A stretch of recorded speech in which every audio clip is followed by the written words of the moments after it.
इसमें ये बोल दिया है कि हमारा स्पाउस है, लड़की है, उसका 15% शेयर होल्डिंग है और सब पे मर्द को, लवली को स्टैट्यूटरी ऑडिटर बना दिया है, तो ये गिल्टी हो जाएगी क्योंकि उसने 139 140 जो लवली है उसने 139 149 के हिसाब से अगर देखा नहीं कि होना भी चाहिए कि नहीं होना चाहिए, और 141 सबसेक्शन 3 के हिसाब से, एफ के हिसाब से, जो क्या बोलते हैं ये जो है ना डायरेक्टर, ये स्पाउस, ये सब नहीं होना चाहिए, ठीक, कि where the employment of the company is director और की मैनेजर पर्सन, ठीक है। तो की मैनेजर पर्सन हो जाएगा, रिलेटिव हस्बैंड वाइफ में आता है, ठीक है। इसमें क्या है, कैजुअल वैकेंसी नहीं, क्योंकि इसने अपॉइंट किया लेकिन उसने एक्सेप्ट नहीं किया, तो कैजुअल वैकेंसी नहीं है, ठीक है। तो उसके लिए क्या हो जाएगा, जो जीडीसी है ये क्या हो जाएगा, ये अपॉइंट हो जाएगा उसके लिए, ठीक है।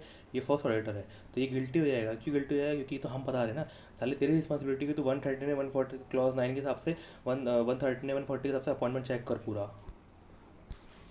एक बहुत अच्छा क्वेश्चन इसमें बोला गया हुआ है कि एक ऑडिटर है सुनील, उसको उसने क्या कर दिया, उसने क्या कर दिया है, उसने अपॉइंटमेंट लेटर मिला है उसको, उसकी तरफ से, ऑडिटर की तरफ से, जिसने उसने 1 तारीख को एक्सेप्ट कर लिया, ठीक है।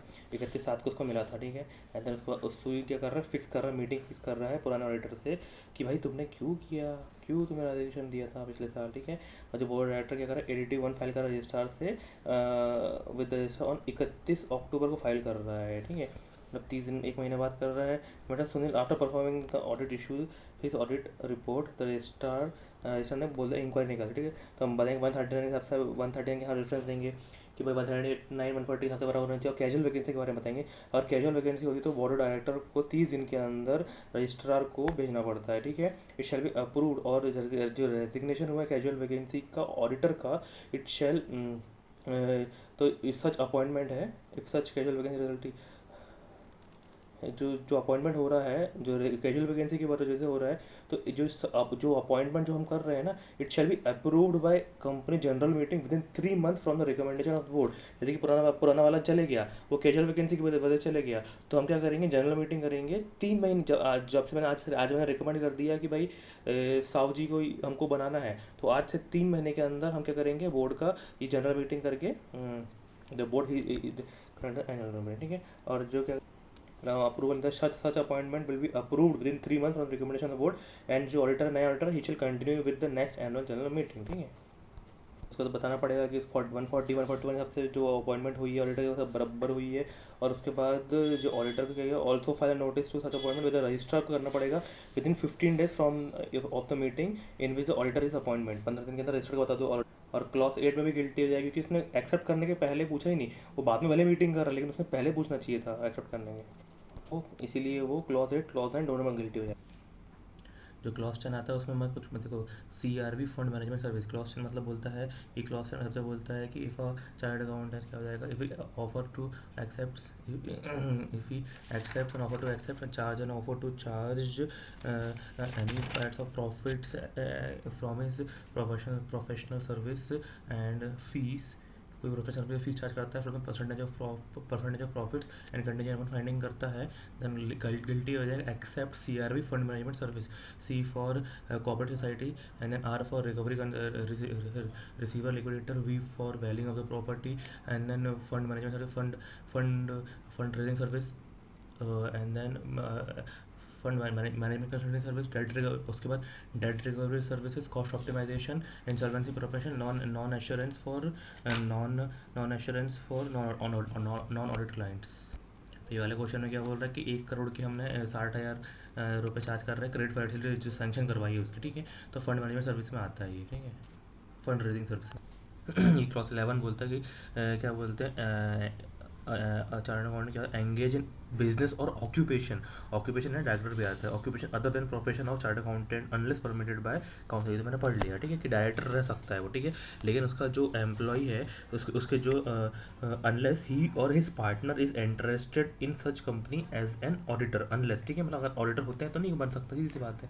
और एक्टर कौन सा डायरेक्टर में मैनेजिंग डायरेक्टर, होल्डर डायरेक्टर नहीं बन सकता, कैसे बनेगा यार।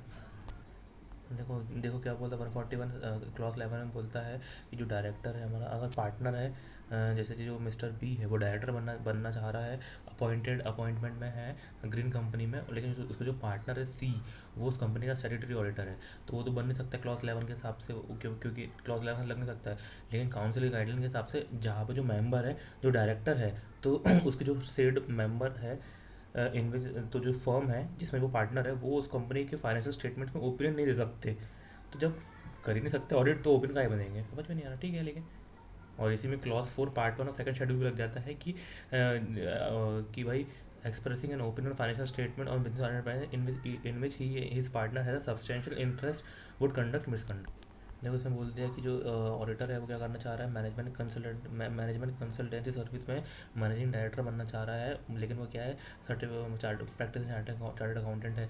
तो इसमें क्या हो जाएगा, ये क्लॉज 11 पार्ट 1 से गिल्टी हो जाएगा, लेकिन गिल्टी नहीं होगा, क्योंकि क्लॉज 2 to 4 के हिसाब से मैनेजमेंट कंसल्टेंसी सर्विसेज क्या में है, वो है एक्सेप्शन में आती है। 2 to 4 के हिसाब से management consultancy service approve by the institute है, जनरल गाइडिंग के हिसाब से member has to registered with the institute, member को रजिस्टर्ड इंस्टीट्यूट के पास रजिस्टर्ड होना पड़ेगा, और वो क्या full time certificate of practice कर सकता है, और respect no restriction on quantum of equity holding of the member, कोई रेस्ट्रिक्शन नहीं है, ठीक है, तो इसलिए वैलिड है। देखो मजिस्ट्रेट वाला क्वेश्चन आएगा, मजिस्ट्रेट का में कवर्ड होता है, जनरल परमिशन कवर्ड होता है, मगर जो कमोडिटी ट्रेडिंग है, कमोडिटी डेरिवेटिव है, ये इसमें नहीं आती है, इसलिए स्पेशल परमिशन लगनी पड़ती है। लेकिन इसमें लिख दिया है कि कमोडिटी डेरिवेटिव्स के लिए परमिशन मिल गई है उसको, लेकिन मिलती नहीं है, लेकिन ठीक है, अब मिल गई है तो मिल गई है, तो इसमें लिख देने का कि भाई इज़ नॉट गिल्टी, ठीक है।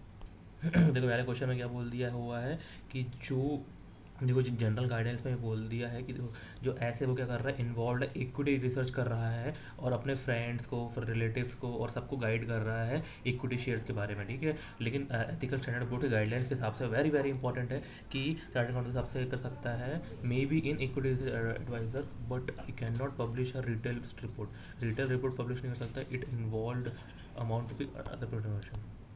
तो यहाँ पर क्या हो जाएगा कि वो पब्लिश नहीं कर सकता, रिटेल रिपोर्ट को पब्लिश नहीं कर सकता, और यहाँ पर उसने पब्लिश नहीं किया हुआ है, तो वो गिल्टी नहीं है, ठीक है, इक्विटी रिसर्च कर सकता है। एंड देन यहाँ पर क्या बोला सेकंड वाले में कि जनरल परमिशन में उसको वैल्यूएशन ऑफ पेपर कर सकता है, एग्रीकल्चर लैंड को कर सकता है, पेपर फेटर बन सकता है, और इसमें क्या कर सकता है, एज डिस्चार्ज इंसॉल्वेंट है, लेकिन उसको मिसफॉर्चून सर्टिफिकेट मिल चुका है, तो मिसफॉर्चून सर्टिफिकेट मिल चुका है, तो क्या हो जाएगा, नॉट गिल्टी हो जाएगा, तो he is not debarred from having his name entered in the register of member, ठीक है। ये वाले क्वेश्चन में बोल दिया है कि जो एक सुमति है, उसने क्या कर दिया, डोमेन था उसके पास, और डोमेन को उसने 2,25,000 रुपये में बेच दिया, ठीक है। तो जो डोमेन बेच दिया है ये काय में आ जाएगा, ये जनरल परमिशन में नहीं आता है, और इसके लिए आपको स्पेशल परमिशन लेनी पड़ती है, तो इसके लिए क्या हो जाएगा, गिल्टी हो जाएगा। क्लॉज 11 ज्ञान देने का, 190 के हिसाब से जनरल परमिशन के बारे में बताने का, और ये फैक्ट्स बता दिया है, और इसे बता दिया है कि जो रॉयल्टी है ये other business occupation without approval is prohibited, तो C A Sumati is guide is guilty of professional misconduct, ठीक है। तो जो ये है कंपनी ऑडिट जनरल, ये कंपनी ऑडिट जनरल, ये क्या है, प्रोफेशनल जर्नल है, तो auditorship of professional journal is allowed to not guilty. Chartered accountant कब गिल्टी हो जाएगा, अगर वो अलाउ कर रहा है any person not being a member of chartered accountant and not being his partner, जो पार्टनर नहीं है, to sign on his behalf of his firm balance sheet, profit and loss, और कोई भी रिपोर्ट, ऑडिट रिपोर्ट और financial statement. Exception कब होता है, ये वेरी वेरी एक्सेप्शन है कि रूटीन डॉक्यूमेंट को साइन कर सकता है जिसमें professional opinion and authentication is not required, तो डेलीगेट कर सकता है। Issue of audit queries, question audit query raise कर दिया है, क्वेश्चन रेज कर दिया है, of draft observation financial statement, stamping of voucher, routine corresponding memorandum of cash verification, issue acknowledgement, ये सब कर सकता है, ठीक है। देखो इसमें क्या कौन करते हैं, ऑडिट क्वेरी रेज कर सकता है, इनकम टैक्स प्रोसीडिंग में अटेंड कर सकता है, अटेंड बस करने आ रहा है, ठीक है। प्रोडक्शन सर्टिफिकेट इशू नहीं कर सकता, क्योंकि उसमें ओपिनियन और प्रोफेशनल ऑथेंटिकेशन लगती है। यहाँ पे स्टॉक सर्टिफिकेट नहीं दे सकता, नेटवर्क सर्टिफिकेट नहीं सकता, अटेंड जीएसटी प्रोसीडिंग अटेंड कर सकता है। जैसे ये दिया हुआ है कि production certificate client why is not a routine work, तो इसलिए गिल्टी हो जाएगा, ठीक है। तो टैक्स अथॉरिटी के पास वो जा सकता है, इसमें कोई रूटीन वर्क में आता है वो, तो उसमें मिसकंडक्ट नहीं होगा, ठीक है। देखो वेरी इंपॉर्टेंट, इसमें क्या बोलते हैं, जो सीए है, पावर ऑफ अटॉर्नी देते हैं अपने एम्प्लॉय को, जो चार्टर्ड अकाउंटेंट प्रैक्टिस में होना चाहिए भैया, प्रैक्टिस में साइन कैसे कर सकता है कोई भी। तो क्लॉज 12 में तो हो गई, तो ये क्लॉज 1 पार्ट 2 जो बोलते हैं ना कि उसमें भी गिल्टी हो जाएगा, और क्लॉज 26 में भी गिल्टी हो जाएगा, ठीक है। देखो ऑडिटर क्या क्या कर सकता है, ऑडिट क्वेरी कर सकता है, मेमोरेंडम ऑफ कैश वेरिफिकेशन, भाई वेरिफिकेशन करना कर सकता है, letter forwarding, draft observation financial कर सकता है, issuing acknowledgement of recorded product, acknowledgement issue करना है वो कर सकता है, साइनिंग नहीं कर सकता फाइनेंशियल स्टेटमेंट।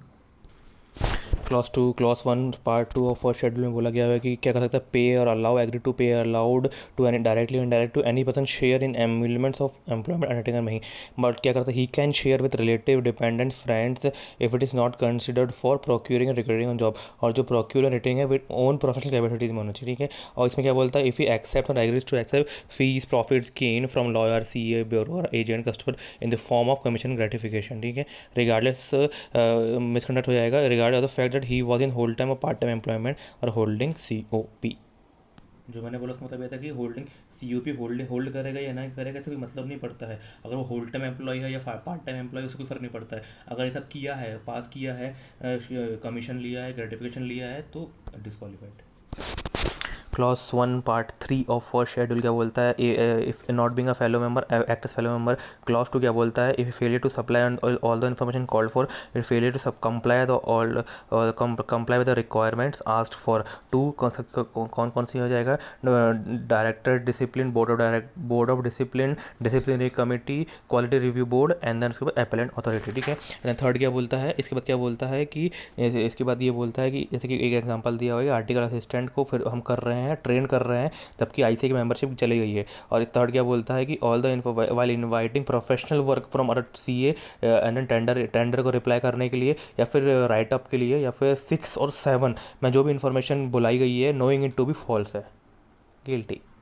इसमें बोला गया है कि जो चार्टर्ड अकाउंटेंट है सेवरल रिमाइंडर के बाद भी, सेक्रेटरी के सेवरल रिमाइंडर के बाद भी उसको रिप्लाई नहीं कर रहा है, तो कैमी गिल्टी हो जाएगा। क्लॉज 2 कैमी गिल्टी हो जाएगा, clause 2 part 3 of first schedule and then clause 1 part 2 of second schedule, ठीक है। Clause 1 part 2 second schedule, clause 2 part 3 of first schedule. Clause 4 में बोला गया हुआ है कि क्या बोलता है, he is guilty of a civil criminal offence है, पनिशेबल मैंडेटरी है फॉर मोर देन 6 मंथ, और in is opinion being distribute to the profession, और उसके जो एक्शन है नॉट वेदर और नॉट हिज प्रोफेशनल वर्क, मतलब अगर घर के लिए भी कर रहा है तो नहीं होएगा। He is expected to maintain high level of integrity to professional affairs of the, ठीक है, ये लिख करके आना। Fails to return books of account other misconduct में है, क्लॉज 2 पार्ट 4 सेकंड शेड्यूल में आएगा, ठीक है। काउंसिल के टूर में गया था और उसमें 50,000 रुपये का घोटाला कर दिया, ठीक है, तो क्या हो जाएगा, ये misappropriation of money of regional council, ठीक, अदर मिसकंडक्ट में आ जाएगा। एंगेजेस इज आर्टिकल असिस्टेंट, तो अदर मिसकंडक्ट में आ जाएगा, ठीक है। Using the service of article assistant for the purpose of other than the professional practices. Clause one part 1 of second schedule क्या बोलता है, if it disclose any information during his professional engagement to any person other than his client without it consent और required by law है तो कर देना, ठीक है। क्लॉज 2 क्या बोलता है, इफ़ ही क्या करता है, इफ़ ही सर्टिफाई कर देता है, क्लॉज 2 बोलता है इफ़ ही सबमिट करता है या फिर सर्टिफाई करता है on his name of his firm on the report of an examination financial statement unless examination is conducted by him, his partner और एम्प्लॉय और other chartered accountant in practice, ठीक है। यस, क्लॉज 1 बोलता है कि if you disclose information acquired in course of professional any person other than the client से other information disclose करते हैं विदाउट हिज कंसेंट और रिक्वायर्ड बाय लॉ तो गए, ठीक है। क्लॉज 2 बोलता है कि क्लॉज 2 बोलता है इफ सर्टिफाइड और submits in his name of his firm report of an examination of financial statement unless examination is conducted by him, his partner और हिज एम्प्लॉय और other chartered accountant in practice, ये CA in practice optional है, ठीक है। And then clause 3 बोलता है कि estimate of earning, if you permit his name और name of his firm in connection with estimates of earning and contingent upon findings which में leads to believe that he vouches for the accuracy of forecast, कब कर सकता है, profit forecast कर सकता है, लेकिन जैसे कि स्टार्टअप फाइनेंस फोरकास्ट कर सकता है, लेकिन उसे क्या क्या बताना पड़ेगा, बेसिस ऑफ अजम्पशन लेना पड़ेगा, basis of forecast assumptions and then source of information बतानी पड़ेगी, ठीक है। That he does not vouch for the accuracy of forecast, ठीक है, इसे लिखना पड़ेगा, he can prepare profit forecast, ठीक है।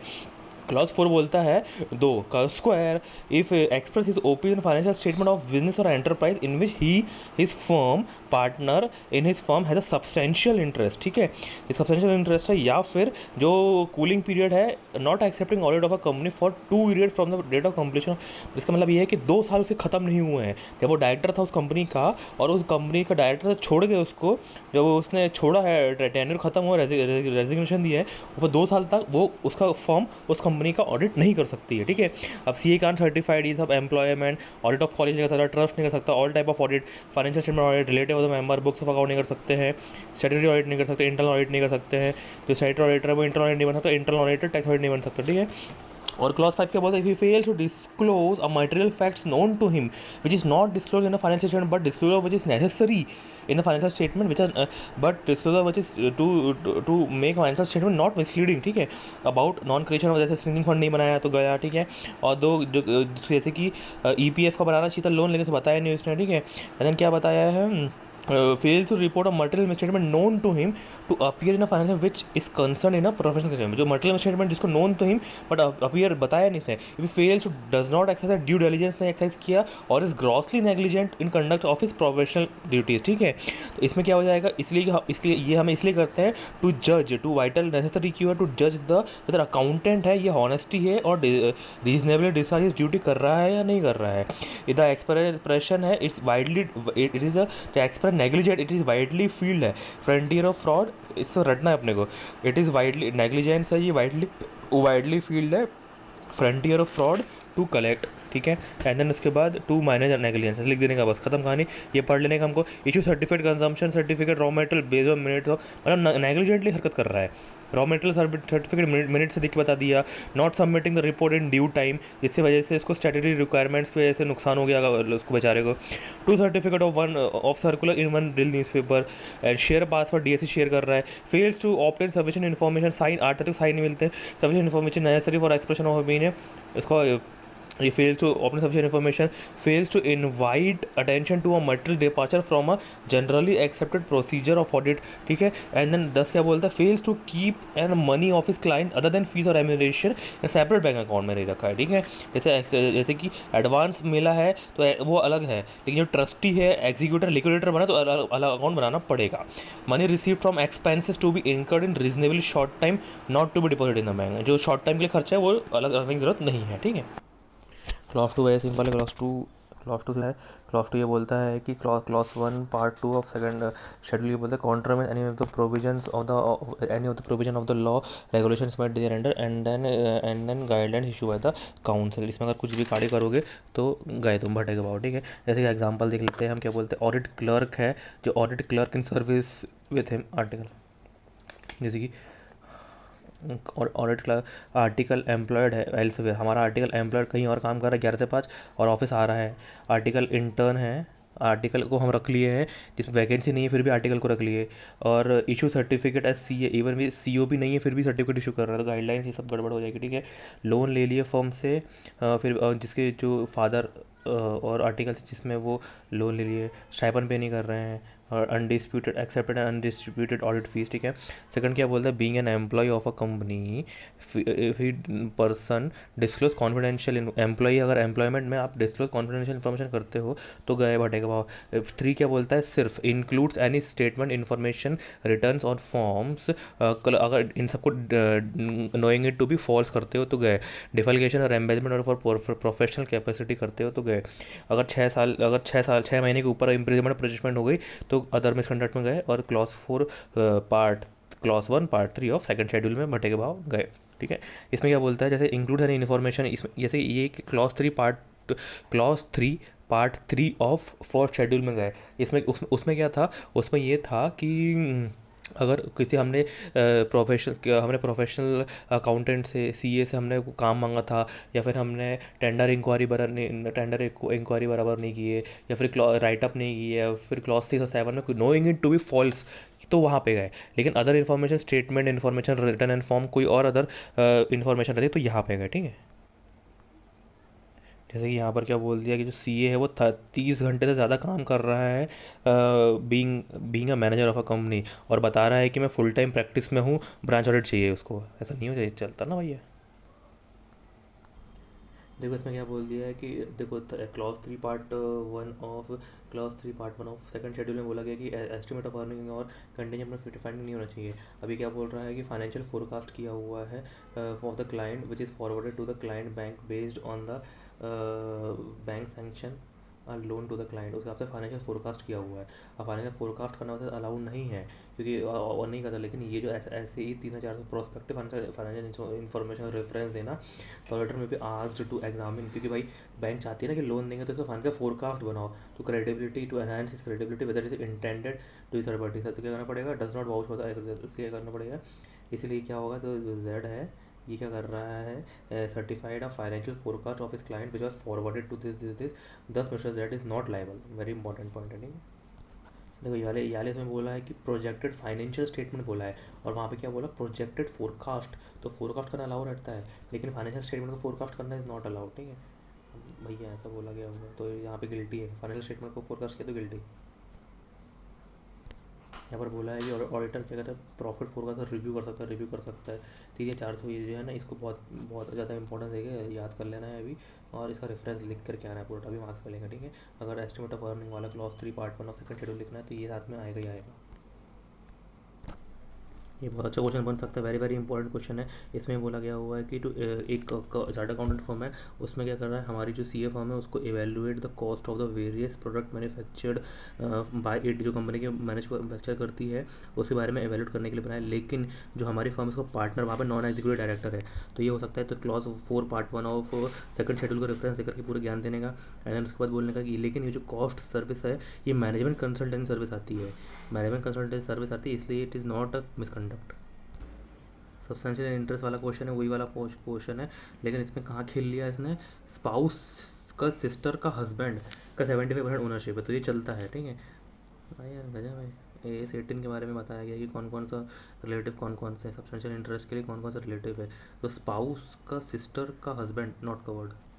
टर्नओवर सर्टिफिकेट भी इशू कर रहा है तो भी गड़बड़ हो जाएगी, क्योंकि उसका भाई वहाँ पर जो देव, उसका भाई वहाँ पर प्रोपराइटर है हाउस लिमिटेड का, तो सी ए देव वहाँ पर टर्नओवर सर्टिफिकेट इशू नहीं कर सकता, इफ़ ही, क्योंकि वो क्या कर रहा है, he express opinion on financial statement है।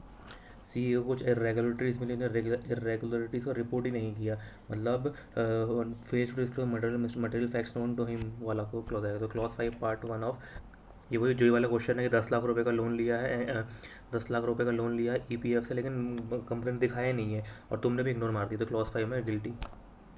ये फेल्स टू डिस्क्लोज जो चार्ज क्रिएटेड फॉर 435 करोड़ का चार्ज क्रिएट हो गया, इतनी बड़ी बात तुम डिस्क्लोज नहीं कर रहे, तुम्हें पता होने के बाद भी, तो क्लॉज एक ये वाला, इसमें क्या बोलते हैं कि जो इन्फॉर्मेशन एंड एक्सप्लेनेशन है वो फॉल्स एंड मिसलीडिंग कर रहा है, तो हमें मेरे ख्याल से तो clause 3 part 2 of second schedule आना चाहिए, लेकिन यहाँ पे 5 और 6 लिया हुआ है। इसमें माना गया हुआ है कि उसमें क्या बोलते हैं, knowing it to be false, लेकिन यहाँ पे ऐसा माना गया है कि उसको पता नहीं थी, समझ में नहीं आया, ठीक है। यहाँ पे सी कर रहा है, क्या बोल रहा है, क्लाइंट को बोल रहा है जो ऑर्डर है उसको अंडर नेगोशिएशन में डाला ताकि सेल्स बहुत बढ़ के देखे, तो ड्यू डिलिजेंस बराबर नहीं कर रहे भैया तुम, तो क्लॉज 7 में गिल्टी, और क्लॉज 2 मतलब क्लॉज 2 क्या आता है, फेल टू, क्या बोलते हैं, सप्लाई इन्फॉर्मेशन। देखो, वाला पॉइंट आ गया कि जो ऑडिटर है वो बेचारा स्टैट्यूटरी, उसके ऑडिटर की वजह से वो जो कंपनी वो स्टैट्यूटरी रिक्वायरमेंट कंप्लाई नहीं कर पाई, तो ड्यू डिलिजेंस नहीं कर पा, तुम ड्यू डिलिजेंस और बराबर नहीं कर रहे हो, और क्या बोलते हैं, not x due diligence and extremely negligent on conduct of his professional duties, ठीक है, ग्रॉसली नेग्लिजेंट है। ये बहुत important certificate of consumption issue कर रहे हैं जो कि बराबर नहीं है, तो तुमने सर्टिफाई बराबर कर दिया तो क्लॉज 2 में गए, क्लॉज 7 में गए, और पार्ट 1 ऑफ सेकंड शेड्यूल। ये बहुत इंपॉर्टेंट क्वेश्चन है, इसमें क्या बोल दिया, चार्ट अकाउंटेंट है, 10 लाख रुपए का इन्वेस्टमेंट है, उसने सब सर्टिफाई कर दिया, तो लेकिन उसकी एक्चुअल वैल्यू 25,000 रुपये है, तो पहले तो क्लॉस 2 में गया, तुमने वहाँ से सर्टिफाई कैसे करने दिया, क्लॉस 7 में गया, ड्यू डिलिजेंस नहीं किया, क्लॉस 8 में गया, सफिशिएंट अप्रोप्रिएट ऑडिट नहीं मिला, फिर भी तुमने 25,000 कैसे बता दी, 10 लाख कैसे बताया उसको।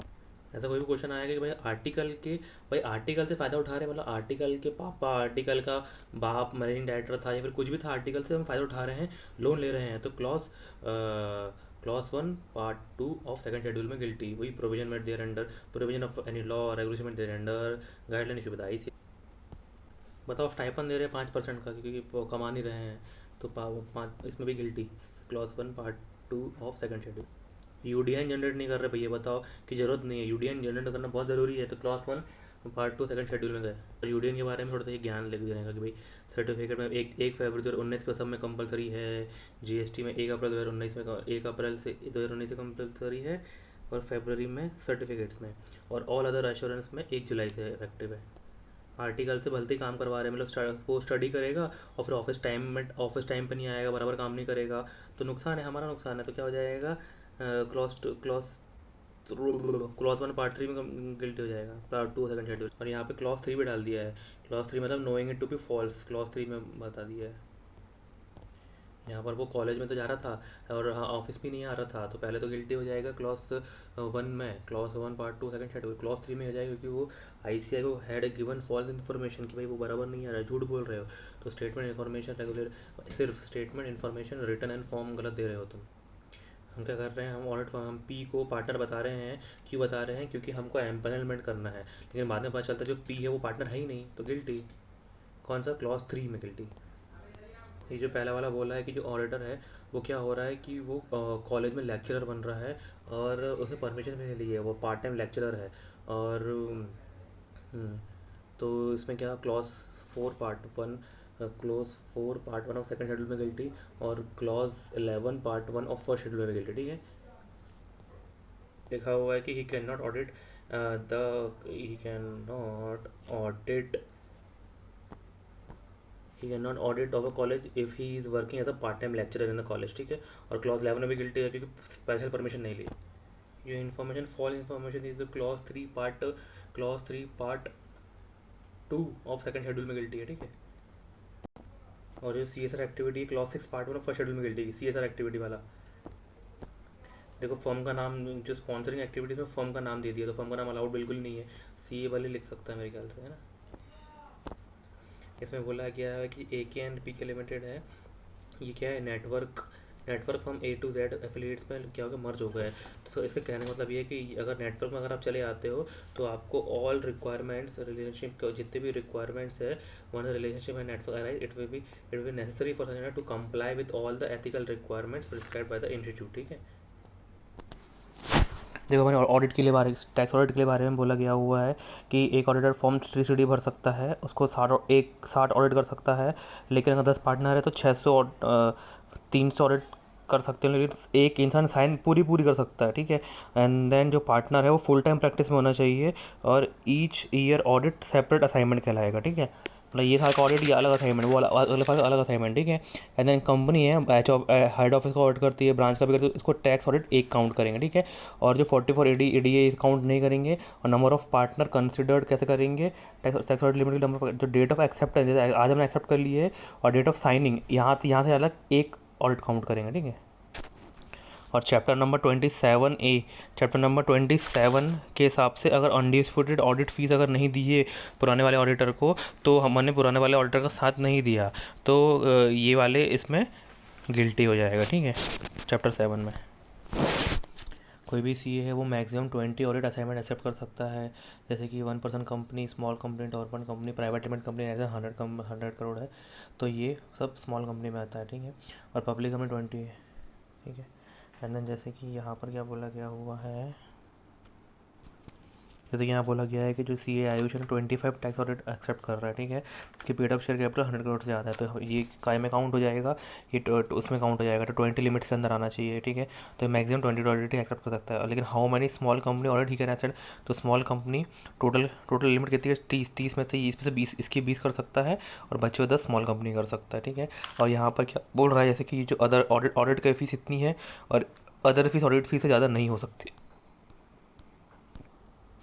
जैसे कि जो बताया मैंने अभी कि जो नॉर्मल फ़ीस है वो टैक्स ऑडिट की जो नॉर्मल फ़ीस है ना, जो मैंने बताया कि जो 50 लाख रुपए नॉर्मल फ़ीस है, और अदर फीस 1 करोड़ रुपए की, तो ये अलाउड नहीं है। जैसे कि 50 कंपनी कौन सी जिसका टर्नओवर 50 करोड़ से ऊपर है, उसी का लेना है हमको। टैक्स ऑडिट अलाउड कितना है, 20 टैक्स ऑडिट अलाउड है, और 30 स्मॉल कंपनी के अलाउड है, 30 ये सब स्मॉल कंपनी काउंट। ठीक है, जैसे एग्जांपल दे दिया मैंने, 25 टैक्स ऑडिट थे, वो तो एग्जांपल याद रखना। ठीक है, उस चीज़ का। एंड देन अदर वर्क्स इसको एक्सक्लूड करता है, जैसे कि अदर शेड्यूल में जो टैक्स ऑडिट बोला है तो उसको हटा देने का। एंड देन सर्टिफिकेशन वर्क कर रहा है उसको हटा देना, रिप्रेजेंटेशन दे रहे हैं कोई कंपनी का, उसको हटा देने का। ये वाला पॉइंट वेरी इंपॉर्टेंट है, ये बोलता है कि ये पॉइंट ये बोलता है कि ये बोलता है कि कंपनी क्या लिमिट लेती है कि कंपनी से, तो अगर किसी ऑडिटर ने क्या लिया, डायरेक्शन लिया, कंपनी होल्डिंग है, सब्सिडरी कम है, सब्सिडरी कंपनी 5 लाख से अगर अगर 1 लाख, इसमें नॉर्मली क्या देखें ना, हमें 1 लाख रुपये से अगर ज़्यादा लोन लेता है तो कंपनी का ऑडिट एक्सेप्ट बिल्कुल भी नहीं करना साले को। देखो यहाँ बोल दिया है कि जो 25,000 रुपये का प्रोग्रेसिव फीस ले रहा है इनकम टैक्स, जो हमने ऑडिट किया था उसका, तो वो प्रोग्रेसिव फीस है। इंडेटनेस है 1 लाख रुपये का। ऐसे इसका प्रोविजन बताने का कि वही है कि इंडेटनेस 1 लाख रुपये से ज़्यादा रहेगा तो ऑडिट एक्सेप्ट बिल्कुल भी नहीं करना है। लेकिन यहाँ पर ICAI की रिसर्च कमेटी ने बताया है कि प्रोग्रेसिव फीस लेना कोई इंडेटनेस नहीं होता है। देखो इसमें क्या बोला है कि हमने क्या कर दिया, एक्सेप्ट कर लिया ऑडिट, लेकिन हमने देखा था कि पुराना जो ऑडिट फीस थी 15,000 रुपये की, ये भी पेबल थी।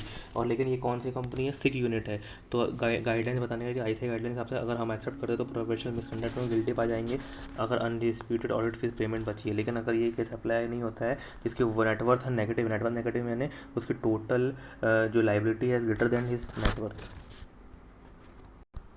बहुत बहुत बहुत बहुत ज़्यादा इंपॉर्टेंट क्वेश्चन। इसमें क्या देखो, ये स्टेटमेंट का समझ में क्या आ रहा है कि इसमें क्या हो रहा है, पिछले साल की अनडिस्प्यूटेड और ऑडिट फीस पेड नहीं है और इस साल की तो करना ही है। लेकिन हमें समझ में आ रहा है कि ये सिक यूनिट है या इसकी नेटवर्थ नेगेटिव में है भैया। तो इस नेटवर्थ नेगेटिव में है तो जो CA नेमी है, ये आचार्य लिमिटेड है, इसका आचार्य लिमिटेड का पेंडिंग 1 करोड़ रुपए।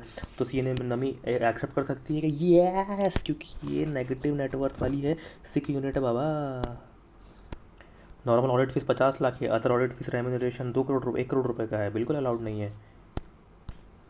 सबसे बड़ी बात यह है कि हमें ये लिखना पड़ेगा chapter 7 of the central council guideline 2008, ये लिखना पड़ेगा 1 मार्क्स के लिए।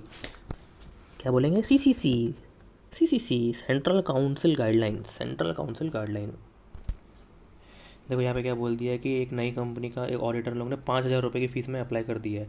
तो नई जनरल गाइडेंस के हिसाब से there is no limit, maximum और मिनिमम लिमिट, बस यहाँ पर रिकमेंडेड फीस रहती है जो कि बताना पड़ता है कि भाई इतना रिकमेंडेड है तो इतना आप करो, ठीक है। तो इसलिए 5,000 रुपये में कर रहे हैं, गरीब लोग का कोई बात नहीं है, नो वॉल्यूशन है।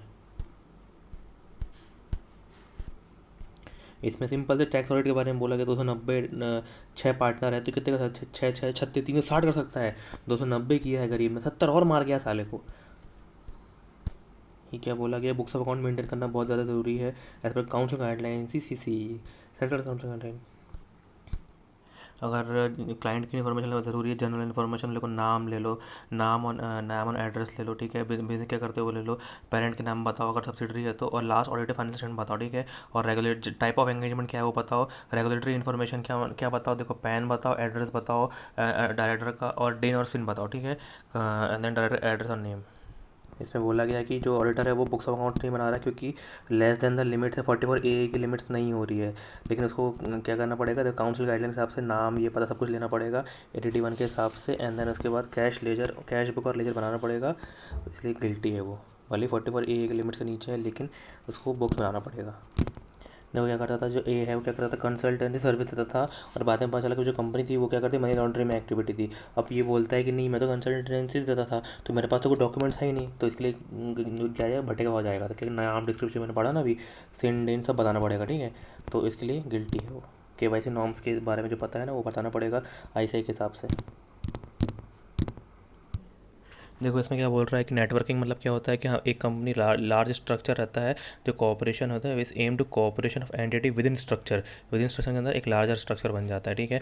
और कौन कौन से रिसोर्सेज वो इंक्लूड करते हैं, छल कपट, P फॉर छल कपट, C फॉर क्या जाए कॉमन रिसोर्सेज होते हैं, कॉमन सिस्टम यूज़ करते हैं, एक्सचेंज इन्फॉर्मेशन, कपट P फॉर क्या हो जाता है, पार्टनर स्टाफ होता है। एंड देन A फॉर क्या होता है, ऑडिट मेथोडोलॉजी शेयर होती है, टेक्निकल डिपार्टमेंट होता है, ट्रेनिंग एंड कोर्सेज होते हैं। और क्या देखो क्या होता है, नेटवर्क में क्या होता है, म्यूचुअल एंटिटी होती है, पार्टनरशिप फॉर्म हो सकती है, खुद खुद कैरी आउट प्रोफेशनल प्रैक्टिस नहीं कर सकते हैं, सॉरी LLP हो सकती है, कंपनी हो सकती है, sole proprietary shall consist of sole practitioner proprietary partnership, ये सब इंक्लूड कर सकते हैं।